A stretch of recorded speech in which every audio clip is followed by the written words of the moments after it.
والله البيت مليان كنوز، شوفوا معايا ليه.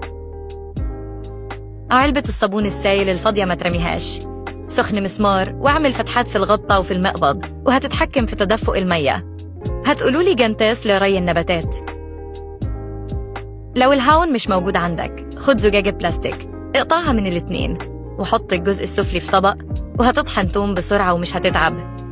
لو عاوز تتحكم في كمية الدقيق أو الأرز، حط فوهة الزجاجة على كيس الأرز وهتقدر تاخد الكمية اللي عاوزها بسهولة، والغطا هيحميها من الرطوبة.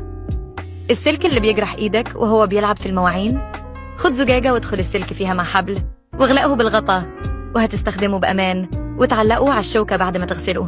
بقايا الأكل بتسد البلوعة، اقطع زجاجة مية، اعمل فتحات صغيرة في القاع وعلقها بحبل على حامل، وهتصفي المية من الزبالة بسهولة. التلاجة مليانة، اقطع زجاجة ل4 أجزاء وحط فيها الأكل الزايد وادخلها في التلاجة، هتوفر مساحة ومش هتختلط الروائح. الزيت بيعمل فوضى، خد زجاجة عصير وحط عليها غطا زجاجة مشروب رياضي، وهتبقى زجاجة زيت ذكية تتحكم في الكمية من غير ما تتوسخ. كيف تنزل المية على الأرض؟ اقطع زجاجة وخلي خرطوم الغسالة يعدي منها لداخل البلوعة، وهتبقى مية مظبوطة من غير فوضى. هات حلقة الموبايل القديمة، شيل الكاوتش منها وادخلها في حامل المواعين أو علقيها على الصنبور، هتبقى ممسك للجوال أو الإسفنج. زجاجة بلاس كوب قديم، اقطع رأس الزجاجة شكلها كالفرشاة وعلقها على الحائط، وهتبقى مقلب كاسات.